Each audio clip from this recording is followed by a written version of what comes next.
Good afternoon, and thank you for staying on here and spending a few more minutes to talk with me about this afternoon's work. I've got a very short statement, and then I'll get right to your questions and answers. This is what I think is a historic moment in the alliance, and I'm proud to say that NATO is adapting as rapidly as its 21st century challenges are evolving themselves. As we are preparing to transition in Afghanistan from our combat mission to a train, advise, and assist mission, we are also, as you well know, adapting to changes here in Europe. It has been truly heartening these past few weeks to see our alliance demonstrating its commitment to the people of Afghanistan while at the same time stepping up to these challenges in our rapidly changing security environment. The members have quite tangibly shown their unity and their resolve to provide the responsive collective defense that this new environment calls for. I have had excellent discussions with our chiefs of defense over the past 2 days as we have developed our military advice for our political leaders, who will decide now how the alliance moves forward in the coming weeks. We are looking forward to implementing those decisions. And with that, I'm happy to take your questions. Baltic News. Vaidotas Benišis, Baltic News Service. Mr. General, talking about the readiness action plan, what options are now being considered to boost the security in the Baltic region under this plan? So, as I mentioned, we had a great Wales summit, and we received a lot of political guidance at the Wales Summit, which we brought forward into these last 2 days here in Lithuania. And let me add my incredible thanks to the Lithuanian people and to the Lithuanian military for how they helped us conduct this. It was truly a great show. But that guidance, the political guidance, we just talked about with the 28 chiefs of defense, who will have to provide the forces and the capability that will become this capability that we need in the future.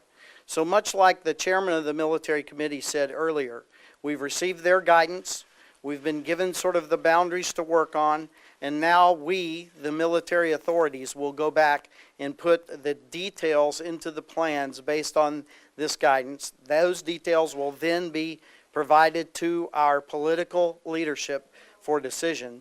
So right now, it's just too early to talk about the specific details until they're approved. The gentleman just next to Baltic News in Zing. And receivers Reuters. General, could you update us on the military situation in Ukraine? How many Russian soldiers are in Ukraine and how many are near the borders? Is the ceasefire holding? Can will it hold further? So the situation in Ukraine is not good right now. I think basically we have a ceasefire in name only.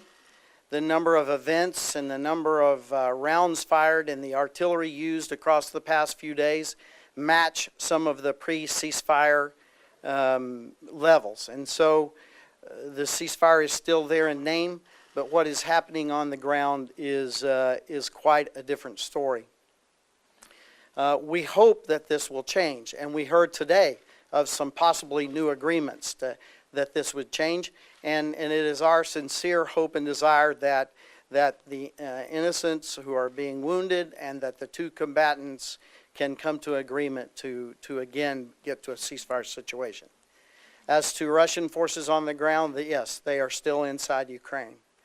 The number of forces, Russian forces inside Ukraine, it would be inappropriate to try to determine, because right now the border is being maintained open by Russian forces and Russian-backed forces, and the fluidity of movement of Russian forces and Russian-backed forces back and forth across that border makes it almost impossible to understand the numbers.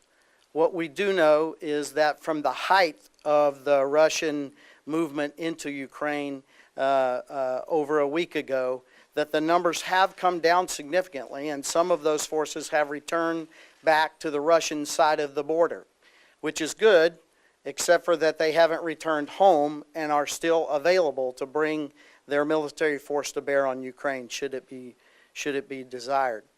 And then, of course, we have seen Russian forces reposition inside the country to bring great pressure on Mariupol in the south. And so the short answer is yes, there are still Russians inside of Ukraine enabling the Russian-backed forces there. The gentleman in the back.